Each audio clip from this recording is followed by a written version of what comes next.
নমস্কার, আমার গল্পপাঠ আসরে আপনাকে স্বাগত জানাচ্ছি। আজ আমি পড়ে শোনাচ্ছি গৌতম বুদ্ধের সংক্ষিপ্ত জীবনী। গৌতম বুদ্ধ বেদ ও বর্ণাশ্রম প্রভাবিত আর্য সমাজের প্রথম বিদ্রোহী সন্তান। বুদ্ধের জীবনকাব্য খুবই বর্ণময়। স্নেহময় পিতা, শান্তিপূর্ণ রাজ্য, সুন্দরী পত্নী, শিশুপুত্র, চারিপাশে বিলাসবহুল জীবনযাত্রা। কিন্তু যুবক সিদ্ধার্থকে আকর্ষণ করল মানুষের দৈনন্দিন জীবনের মূল সমস্যা। জীবনের প্রতিটি ক্ষেত্রে রোগ, শোক, জরা, মৃত্যুর যে ভয়াল করাল গ্রাস, সেই বাস্তব কঠোর রূপ তিনি উপলব্ধি করেছিলেন। বুঝেছিলেন দুঃখই সত্য, সুখ ক্ষণস্থায়ী। অবিরাম কলরোল তুলে যে জীবনস্রোত বহমান, সেই জীবনে কারোই পরিত্রাণ নেই। সিদ্ধার্থর মনে এক প্রশ্ন আলোড়িত হয়েছিল, কোথায় এর পরিত্রাণ? কিন্তু কোন পথে প্রাপ্তি হবে এর পরিত্রাণ? দুঃখও আছে, কিন্তু দুঃখের নিবৃত্তি কোন পথে শেষে? সেই মুক্তিপথের খোঁজে রাজ সিংহাসন, পত্নী, শিশুপুত্র সব পেছনে ফেলে সেই মহামানব পথে বের হয়েছিলেন। একদা বৈশাখী পূর্ণিমায় শরৎকুমার গৌতম বুদ্ধত্ব লাভ করেছিলেন এবং তারপর থেকে এই পৃথিবীতে নতুন ধর্ম, নতুন নীতি, নতুন দর্শন ও সমাজবিন্যাস কৌশল, ভোগবিলাসী উদ্ধত ক্ষত্রিয় সমাজের আড়ম্বরপূর্ণ সমাজের মাঝে গৌতম বুদ্ধ সৃষ্টি করেছিলেন এক অভূতপূর্ব প্রক্রিয়া। বেদ ও বর্ণাশ্রম প্রভাবিত সমাজ চমকে উঠেছিল তাঁর ধর্মাদর্শনে। প্রচলিত বিশ্বাস, গতানুগতিক লোকাচারকে অস্বীকার করে বুদ্ধ বলেছিলেন, আমি ঈশ্বর নই, অথবা ঈশ্বর প্রেরিতও নই।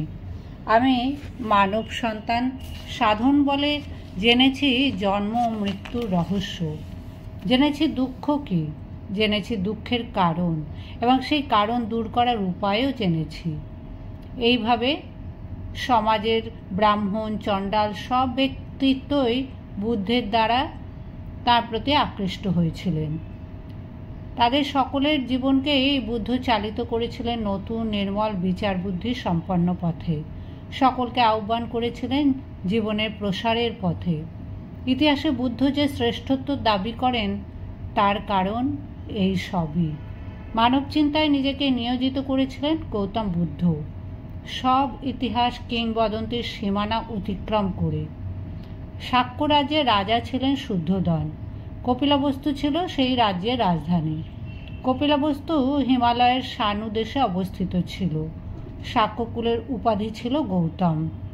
মায়াদেবী ছিলেন রাজ্যের প্রধান মহিষী। মায়াদেবীর গর্ভে এক বৈশাখী পূর্ণিমায় লুম্বিনী উদ্যানে জন্মগ্রহণ করেন সিদ্ধার্থ। কিন্তু শিশু সিদ্ধার্থের জন্মের 7 দিন পরেই মৃত্যু হয় মায়াদেবীর। তাঁর সহোদরা ও সপত্নী মহাপ্রজ্ঞাবতী সিদ্ধার্থের মায়ের অভাব পূর্ণ করেছিলেন। উপযুক্ত সময়কালে কুমার সিদ্ধার্থের বিদ্যাভ্যাস আরম্ভ হয়। রাজ আচার্যের কাছে সিদ্ধার্থ অধ্যয়ন করেন বেদাদি শাস্ত্র, ধনুর্বিদ্যা ও রাজনীতি।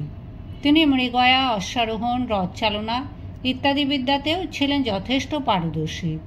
এইভাবে কুমার সিদ্ধার্থকে রাজা শুদ্ধোদন সব দিক দিয়ে উপযুক্ত উত্তরাধিকারীর যোগ্য করেই প্রতিপালন করেছিলেন। কৈশোর অতিক্রম করে যৌবনে পদার্পণ করেছিলেন কুমার সিদ্ধার্থ। সিদ্ধার্থর ছিল বীরত্ব ব্যঞ্জক আকৃতি, কিন্তু তার প্রকৃতি ছিল অতিশয় প্রশান্তি সত্ত্বেও তিনি ছিলেন উদাস। রাজ্যের ভোগ বিলাসিতা কোনো কিছুই আকৃষ্ট করে না।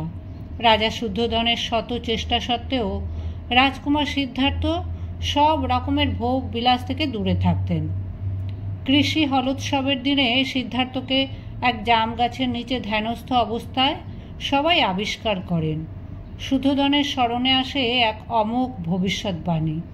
কুমার সিদ্ধার্থের জন্মের কিছু পরেই ভবিষ্যৎবাণী করেছিলেন, জগতের সমস্ত দুঃখ ভারাক্রান্ত জনগণের ইনিই হবেন মুক্তিদাতা। আরও ভবিষ্যৎবাণী করেছিলেন যে এই রাজকুমার ভাবী বুদ্ধ, যিনি বহু যুগ পরে এই পৃথিবীতে জন্মগ্রহণ করেছিলেন। যখন কোনো প্রকারেই রাজপুত্রের মন সংসারের প্রতি আকৃষ্ট করা গেল না, তখন মহাপ্রজ্ঞাবতী দেবীর পরামর্শে রাজা শুদ্ধোধন কুমার সিদ্ধার্থের বিবাহ দেওয়ার সিদ্ধান্ত গ্রহণ করলেন। সিদ্ধার্থের তখন 18 বছর বয়স। দণ্ডপাণির কন্যা যশোধরার স্বয়ংবর সভায় দেশ বিদেশের অন্যান্য রাজকুমারদের সঙ্গে সিদ্ধার্থ উপস্থিত হলেন এবং সকলের অবাক দৃষ্টির সামনে রাজকুমারীর বড়মাল্য লাভ করলেন। সিদ্ধার্থের বিবাহের পরে নিশ্চিন্ত বোধ করলেন শুদ্ধোধন। শুদ্ধোধন সিদ্ধান্ত নিলেন কয়েকদিন পরেই কুমার সিদ্ধার্থকে যুবরাজ হিসাবে ঘোষণা করার।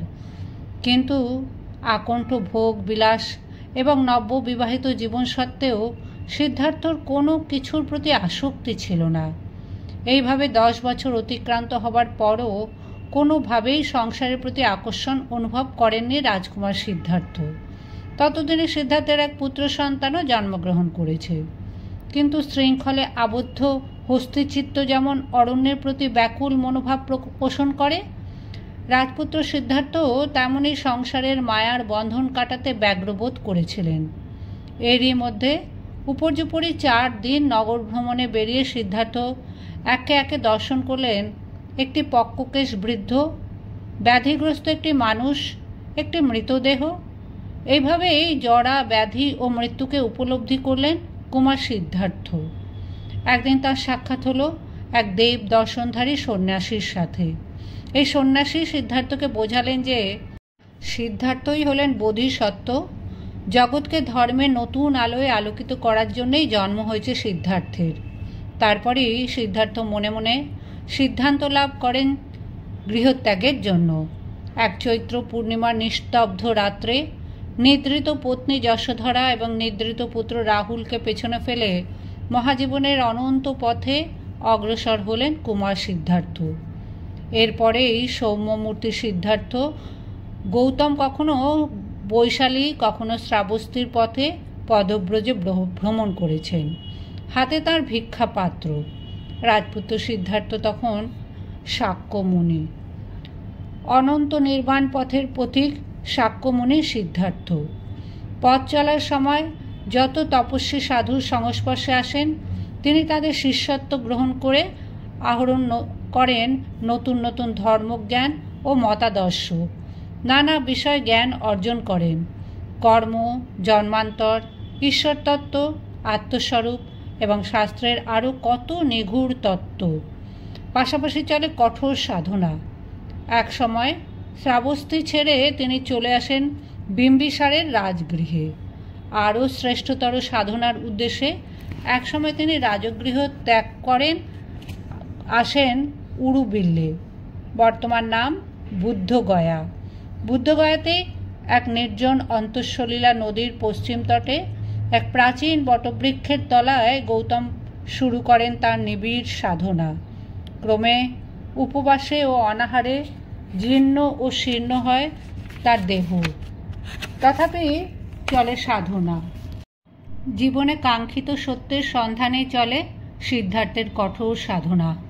অবশেষে বৈশাখের উজ্জ্বল পূর্ণিমায় কঠোর সাধনায় সিদ্ধি লাভ করেন গৌতম সিদ্ধার্থ।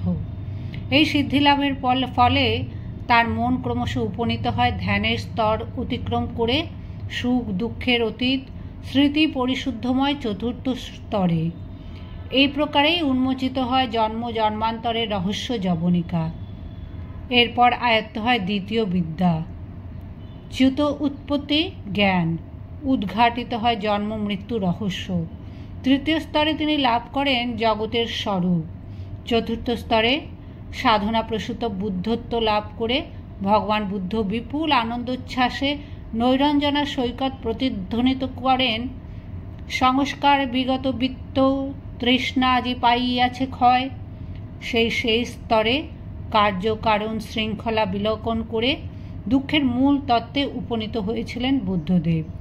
দুঃখের দ্বাদশ নিদান হয় আবিষ্কৃত। এই ছিল গৌতম বুদ্ধের প্রকৃত জীবন দর্শন। এর অব্যবহিত পরে গৌতম বুদ্ধ ব্রতী হন তাঁর সাধনালুব্ধ জ্ঞান প্রচারে। বারাণসীর উত্তরে অবস্থিত সারনাথ থেকে আরম্ভ হয় তার ধর্মপ্রচার। পাহাড়ের ওপর অবস্থিত সারনাথ একদা বৌদ্ধ ধর্মানুশীলন এবং জ্ঞান চর্চার প্রাণক্ষেত্র ছিল। বুদ্ধদেব সারনাথেই মৃগদাহে সর্বপ্রথম পঞ্চশিষ্যের নিকট ধর্মচক্র প্রবর্তন করেছিলেন। দিকে দিকে ছড়িয়ে পড়েছিল বুদ্ধ বাণী। বৌদ্ধ ধর্মচক্রে আকৃষ্ট হন বহু মানুষ। তারপর একদা গৌতম বুদ্ধ ৬০ জন ভিক্ষুককে একত্র করে বললেন, তোমরা বহুজন হিতায় বহুজন সুখায় লোকানুকম্পায় হয়ে পৃথিবীর মঙ্গলের জন্য ঘুরে বেড়াও। এই ছিল ধর্মপ্রচার হেতু বুদ্ধের প্রথম নির্দেশ। বুদ্ধত্ব লাভের পর প্রায় অর্ধ শতাব্দী সময় ধরে তিনি প্রচার ব্রতে লিপ্ত ছিলেন। বহু জনপদ ভ্রমণ করে বুদ্ধদেব বৌদ্ধ ধর্ম প্রচার করেছিলেন। বুদ্ধদেব ইতিহাসের সর্বপ্রথম ব্যক্তি যিনি ধর্মকে প্রচারের বিষয় করে তুলেছিলেন। ধনী দরিদ্র নির্বিশেষে তিনি ছড়িয়ে দিয়েছিলেন তার অনুকম্পা। অবশেষে ৮০ বছর বয়সে এক বৈশাখী পূর্ণিমা রাত্রে কুশীনগরে হিরণ্যবতী নদী তীরে শাল বৃক্ষমূলে বুদ্ধদেব নির্বাণ শয়নে শায়িত হলেন। বুদ্ধদেব ছিলেন মহাপুরুষ। মানব কল্যাণ সাধনই ছিল তার একান্ত কাম্য। সমগ্র মানব জাতির উদ্ধার সাধনই ছিল তার জীবনের সংকল্প। পরম প্রেম, সর্বদর্শী শক্তি, শ্রেষ্ঠ জ্ঞান আর পূর্ণ পবিত্রতা, এই ছিল বুদ্ধ মানুষের প্রধান উপাদান। বুদ্ধদেবের ন্যায় অজাতশত্রু মহামানব এই পৃথিবীতে আর জন্মগ্রহণ করেন নাই। বুদ্ধদেব মহাজ্ঞানী ছিলেন, কিন্তু জ্ঞানের গরিমা প্রকাশ তাঁর স্বভাব বিরুদ্ধ ছিল। সরলতা, উদারতা আর সৎ চেষ্টা, বুদ্ধ চরিত্রের এইগুলি ছিল মূল উপাদান। বুদ্ধদেব তাঁর সুদীর্ঘ কর্মজীবন অতিবাহিত করেছিলেন মানব হিতার্থে। বুদ্ধের অসামান্য অবদান হল সংঘ আর সামাজিক সাম্য। মানব মনের সিংহাসনে গৌতম বুদ্ধের আসন শাশ্বত।